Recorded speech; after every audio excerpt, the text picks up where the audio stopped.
Nous allons donc passer à la troisième délibération de ce Conseil, un sujet important, un de nos engagements sur le projet, l'organisation d'un grand débat citoyen sur la Loire et la centralité métropolitaine. Vous vous en souvenez, quand nous avons lancé la démarche 2030, nous avions demandé aux habitants de l'agglomération quel était pour eux le plus fort symbole de notre agglomération. Était arrivé comme première réponse, très loin devant toutes les autres, la Loire. La Loire parce qu'elle traverse plusieurs de nos communes, parce qu'elle est le lien entre un certain nombre de projets et d'enjeux. Il nous a donc semblé important, conformément à notre engagement, de pouvoir, sur des grands sujets stratégiques importants pour l'avenir de l'agglomération, organiser pour la première fois, je crois, sous cette forme-là, un grand débat citoyen.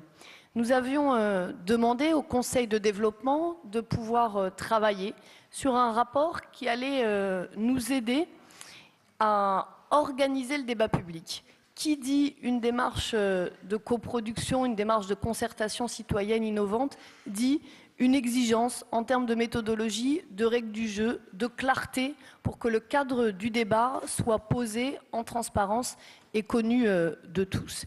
Je voudrais vraiment remercier très sincèrement tous les membres du Conseil de développement. J'en ai aperçu quelques-uns qui sont dans la salle. Saluer évidemment le président du Conseil de développement, mais aussi toutes celles et ceux qui ont contribué à l'élaboration de cette proposition qui nous avait été remise et dont nous nous sommes très largement inspirés pour préparer le cadre du projet et donc la délibération que je vous présente aujourd'hui. Les enjeux sont vastes. Il nous était d'abord indispensable de pouvoir définir les thèmes du débat. De quoi parle-t-on quand nous parlons de la Loire? C'était d'autant plus indispensable de faire cet effort de définition que notre objectif, notre enjeu dans ce débat est de pouvoir permettre l'expression plurielle des points de vue, de faire valoir la diversité des regards, non seulement les regards de celles et ceux qui sont déjà structurés en association, en groupe d'acteurs, pour porter telle ou telle position dans les débats connectés à la Loire, mais aussi d'aller chercher la parole des citoyennes et des citoyens de notre agglomération, des 24 communes qui souhaitent pouvoir participer à un débat de ce type. Nous avons donc déterminé l'idée que 4 thèmes structureront le débat, la Loire des pratiques et des usages, justement parce que pour aller chercher la voix des citoyens, il nous semblait important de pouvoir partir de leurs propres pratiques, de leurs propres attentes.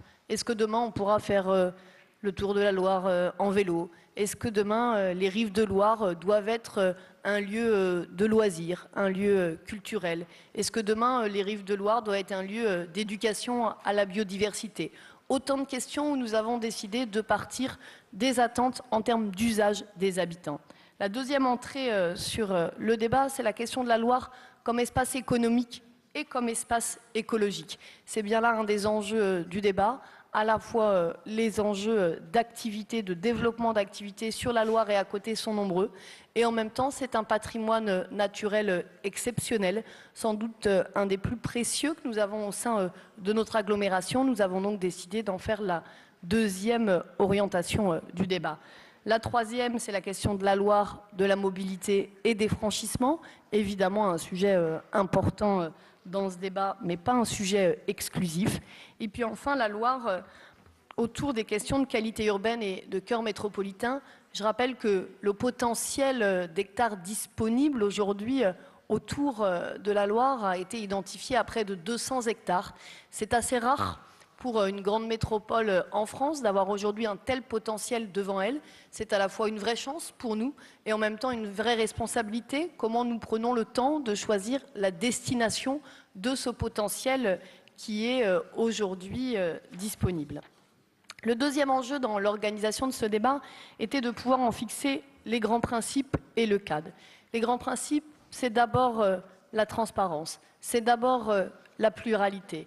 C'est d'abord se mettre en situation de pouvoir aller chercher la parole du plus grand nombre. Alors, cela passe en premier lieu par la mise en place d'un comité de pilotage indépendant.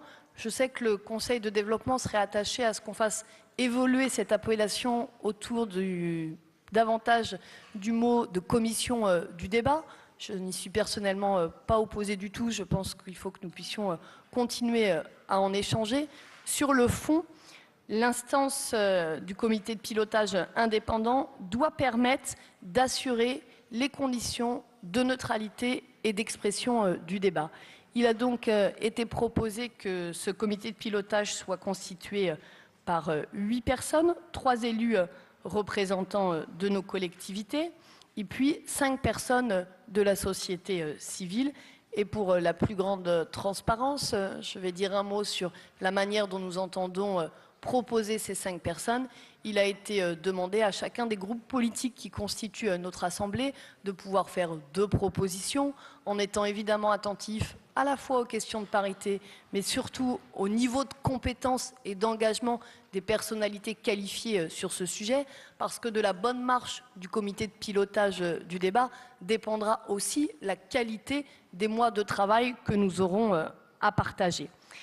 L'autre outil pour fixer le cadre du débat, les règles du jeu et les allers-retours en transparence, c'est la rédaction d'une charte du grand débat qui devra en préciser les valeurs, les processus et les engagements parties prenantes.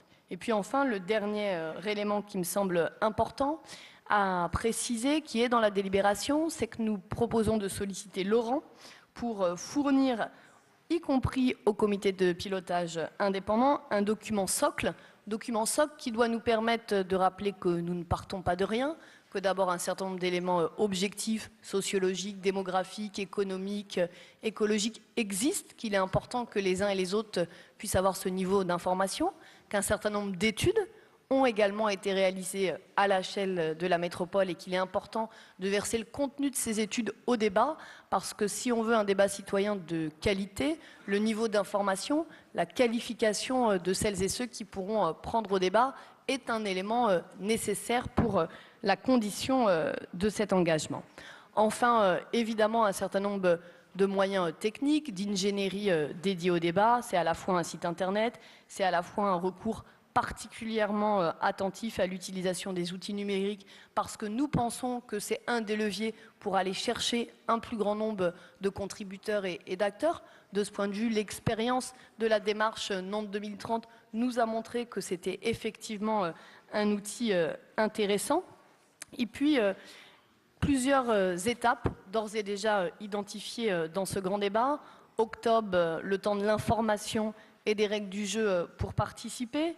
De novembre à janvier, c'est le temps des expressions multiples et des visions pluralistes. Alors, un journaliste nous demandait hier, mais comment vous voulez organiser ces expressions multiples? Il y a là plusieurs outils, à la fois des cahiers d'acteurs, à la fois des auditions que nous proposons publiques et filmées, pour qu'un certain nombre d'entrepreneurs de projets puissent venir exprimer leur point de vue, leurs paroles, des contributions Internet notamment pour les citoyens, je n'y reviens pas.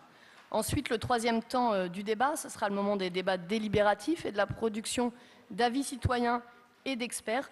J'attire votre attention sur 2 points. Notre souhait d'avoir à la fois des séminaires thématiques et la contribution d'un comité de citoyens miroir, parce que nous voulons mêler sur ce sujet le regard d'experts sur ces questions et en même temps l'expertise d'usage des habitants qui vivent l'agglomération, qui sont concernés par la Loire et qui ont leur mot à dire dans ce débat. Et puis le dernier point qui me semble important à souligner, c'est cette idée d'un événementiel citoyen avec l'objectif de pouvoir impliquer 1000 citoyens. Lors de la commission des maires, nous avons eu un échange sur quels moyens nous pouvions nous donner, que toutes les communes qui souhaitent s'emparer du débat puissent le faire. Eh bien, ça pourra notamment être au travers de ce type d'initiative. La métropole mettra à disposition l'ingénierie nécessaire pour ceux qui le souhaitent. Et ensuite, il appartiendra à chaque maire de décider ou non de pouvoir engager sa commune davantage dans le processus.